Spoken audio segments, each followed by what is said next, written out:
I'm Linda Black Elk, and I teach at United Tribes Technical College. That's the tribal university in Bismarck, North Dakota. And I'm an ethnobotanist and a food sovereignty activist.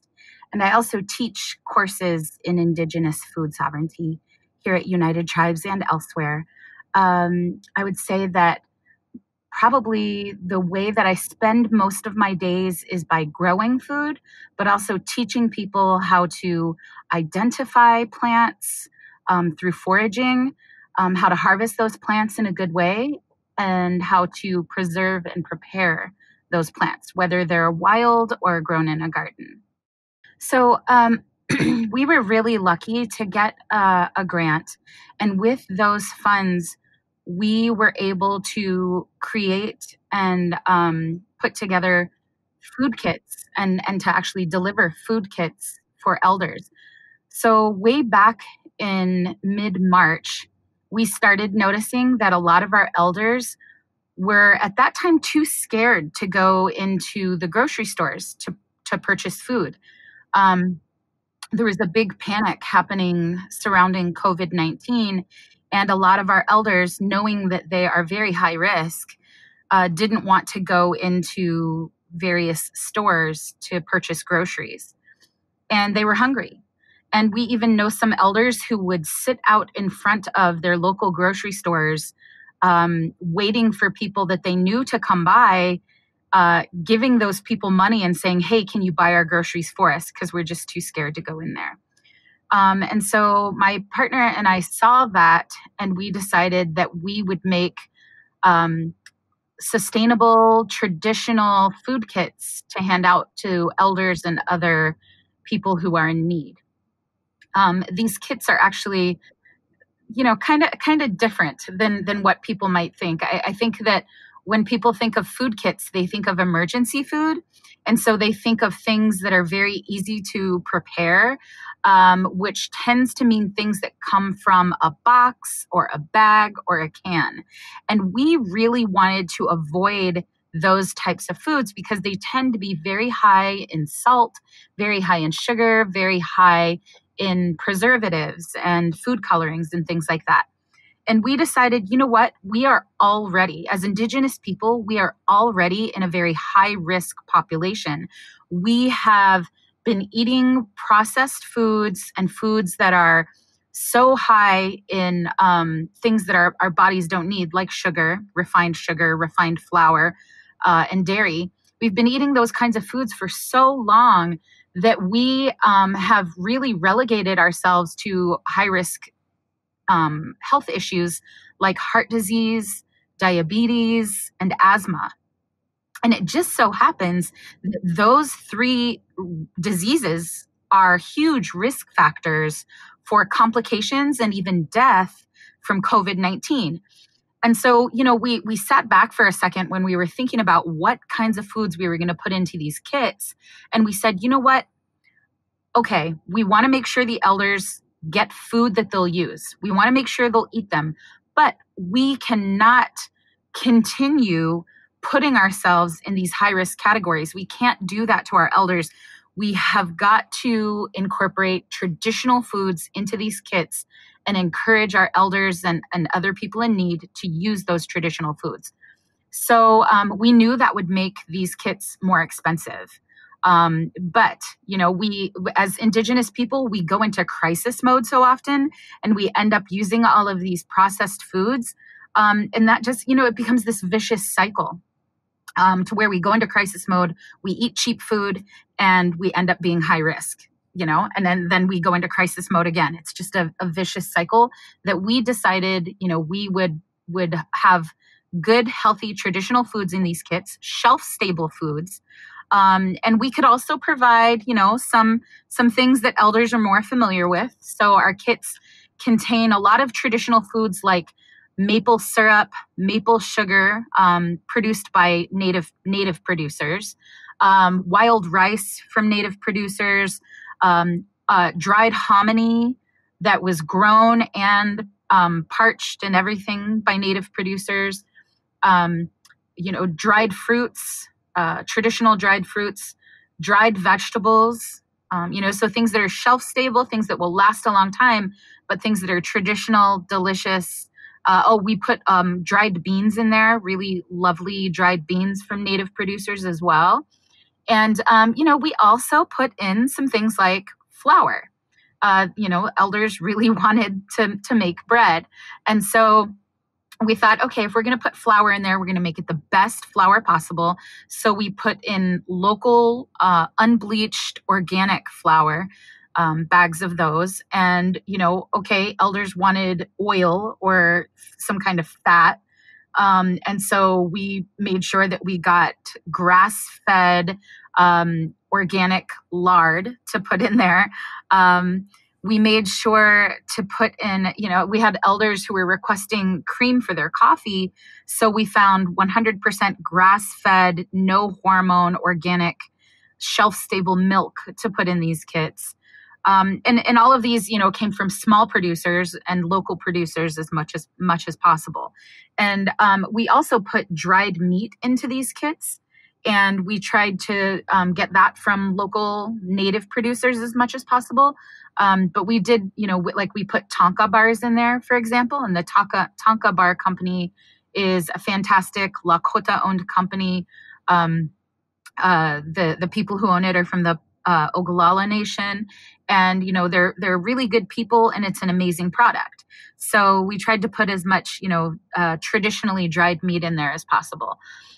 We also did have packs of tuna and packs of chicken in there. And we even put cans of Spam in. But we tried to really maintain a balance and make sure that we were encouraging our elders to be as healthy as possible. And we even included in these kits a little booklet that I made on 10 really common edible wild plants that they could incorporate into their diet.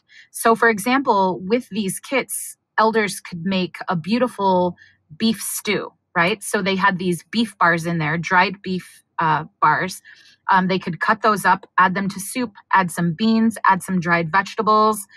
We also actually put in Himalayan pink salt, so they could add just a little bit of salt if they wanted. And, they could add some really lovely dried hominy corn as well. We made sure those were in there, so that they could have that. And then, of course, if they wanted, they could have a little bit of bread with that as well. So it was just all about having that balance where they could make amazing meals with these kits and not even have to worry about refrigeration. So we've been handing out these kits and making them for a long time now. The average cost, depending on what we're able to get for the kits, the average cost per kit is about $150, and that supplies almost a month's worth of food for an elder. So $150 for 30 days of food actually is incredibly affordable, especially considering the amazing quality of the foods we're putting in there. Oh, and I forgot to say, we also always try to include at least one fermented food in the kits. So whether that's lacto-fermented pickles or sauerkraut, or even kimchi, or lacto-fermented radishes, we had a lot of beautiful things to offer. We always try to include at least one fermented product so that our elders can start thinking about their gut microbiome and how they can replenish that to be healthier in the future. It's just so that the healthy gut microbiome is so important to combating disease and so important for proper digestion of food. So we also put those kinds of things in there. Now, as we're getting closer, it's been months now, and as we're getting closer to fall and winter, we are starting to realize that because of the damaged food chain, I guess the damaged chain of we're seeing a lack of, for example, canned goods in some places because we're not getting as much metal from China. So there's a real breakdown in capitalism that we see happening, and we're concerned about food shortages this winter. So these kits have really morphed into winter food kits for our elders, so that they don't have to worry about going out during flu season, during what we see as a second wave of COVID-19 infections, and going out into, the snow and crazy weather that we have up here in the northern part of the US. So we're making sure to put a lot of really long-lasting, healthy foods in these kits still as well, to help our elders get through the winter. So yeah, that's about it. So, we as Indigenous people, we have, of course, maintained our traditions and held on to traditional foods as much as possible. But we have also really embraced non-traditional foods, and we've embraced processed foods, so that, I will visit some people. And I mean, if you go into any Native community, fry bread is seen as a traditional food now. And it's really not. I know that hurts a lot of people's feelings, and it has become important. And, I'm thankful for fry bread, because that's how our ancestors survived. But we no longer have to turn to survival foods. We are no longer, forced to eat those rations of processed white flour and lard. And it's important that we move away from that, move away from those survival foods. I remember visiting one reservation, and one of their really classic soups contained hot dogs and commodity cornmeal. And that was considered a really wonderful soup. And actually, when you grow up with foods like that, you do start to crave them as you get older, and you remember your grandmother making those and things like that. So I understand the desire to hold on to those foods that helped us survive genocide. So, I really try to, when I talk to my students, when I talk to people about traditional foods, I try to talk about adding traditional foods into their diet as much as possible, instead of eliminating non-traditional foods. So when you go at someone and you say, oh, you should eliminate this from your diet, eliminate that from your diet, it sounds like an attack. And it sounds like an attack on, hey, these are the foods that my grandparents fed me, and now it feels like you're attacking my grandparents. And so to avoid that, I really try to encourage people to add traditional foods into their diet. Traditional foods tend to be lower glycemic index, and therefore they do not raise our blood sugar and cause diabetes the way that refined sugar and refined flour and even dairy do. Traditional foods tend to not have any dairy in them, and so they don't cause the digestive issues. I myself, I'm not lactose intolerant. I feel really lucky for that. But, all of my kids are lactose intolerant. And so I'm very conscious of the amount of dairy that I put into our diet. We are, have high incidences of heart disease, largely due to, the other issues of lots of sugar and lots of fat, not even good fats, right? Because fat isn't the enemy. Like when we talk about traditional foods, traditional diets were actually super high in fat, but we made up for that fat content by having a lot of physical activity. And I've actually found that when people switch over to a more traditional diet, when they start incorporating these sacred foods into their diets, they tend to want, they feel better. So they tend to want to get more physical activity. So it's this beautiful chain of events that happens when people start incorporating some traditional foods into their diet.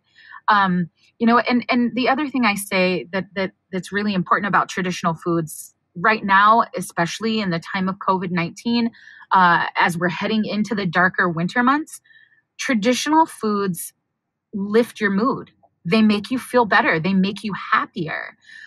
They are not just feeding us physically, right? Traditional foods don't just provide calories for us. They also provide spiritual nourishment. When you have hand harvested something and, like, let's say, so I love wild rice. And I have a lot of Anishinaabe friends who harvest wild rice for me. and we trade for it. When I eat that rice, I feel all the love and nourishment and spirit that they put into that food. And, that feeds me spiritually and emotionally and mentally, as well as physically.